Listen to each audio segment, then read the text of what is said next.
Hey everybody, welcome back to the Film School podcast. I wanted to do a brand new series called 100 Years, 100 Moments. And I'm going to be taking 100 movies from 1923 to 2023, and I'm going to be sharing not necessarily my favorite movie from that year, but my favorite movie moment that took place in that year. So these are the movie moments that meant a lot to me personally for some reason, that maybe mark a technical advancement that got me really excited, that maybe are connected to something in history that's really neat. Just 100 meaningful movie moments that I just want to talk about. And I'm going to do my best to give you a little bit of context to that specific moment, to that scene, to a little bit of that history for that standout movie moment for that year. So I'm not going to be doing these in chronological order. I want to jump around so that way there's a little bit of the 70s, the 80s, the 20s, like it's going to be all spread out throughout the series. But as I go on YouTube, I will be putting them in chronological order on a playlist. So if you do eventually want to watch 1923 through 2023, you're able to do that. And I think it'll be really, really exciting. So I was faced with the interesting question of what to kick this series off with, and I decided ultimately to start with 2006. 2006, I was 9 years old. I was already obsessed with movies. I was spending more time watching behind the scenes documentaries on movies than I was movies themselves. Like, I was all in on knowing about the filmmaking process, and at the time was very fascinated by computer animation. I was fascinated by all of the prequel stuff with George Lucas and the amazing documentaries about ILM. I was fascinated by, Sherlock Holmes Jr. and like there was a long list of projects that I was really, really fascinated by. Imagine my reaction as a 9-year-old, a huge fan of movies in general, big fan of the Pirates of the Caribbean franchise, when I saw Davy Jones for the very first time.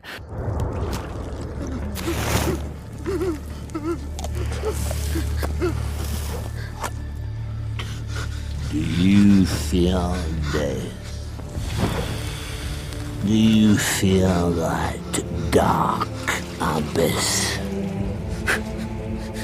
All your deeds laid bare, all your sins punished. I can offer you an escape. Pirates of the Caribbean Dead Man's Chest to this day is one of the most impressive uses of CGI in any movie ever. And I think it stands out, especially this early on. That was 2006. So now we're looking at almost 17 years later. That scene still holds up, and I think for many years to come is going to hold up as one of the best blends of practical effects, cinematography, and CGI.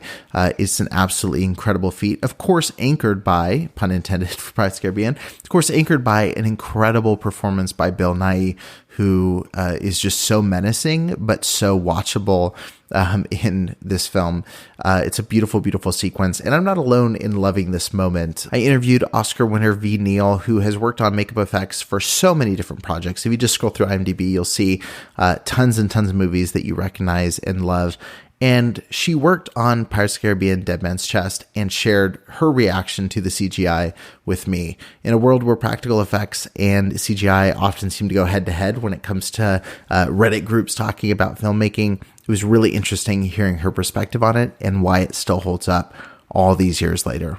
I love makeups that are built to be engineered with CGI because then there's a purpose to it. It's just like when we did Pirates, we had on the Bootstrap Bill makeup, which was an amazing makeup that Joel Harlow did on him. And it was engineered so that they could add like little things spurting on his face and just different things that moved. And then when you got into Davy Jones and all of his characters, like John Knoll did an amazing, at ILM, he did an amazing job. He took our makeups and he made the CGI characters look like our makeups.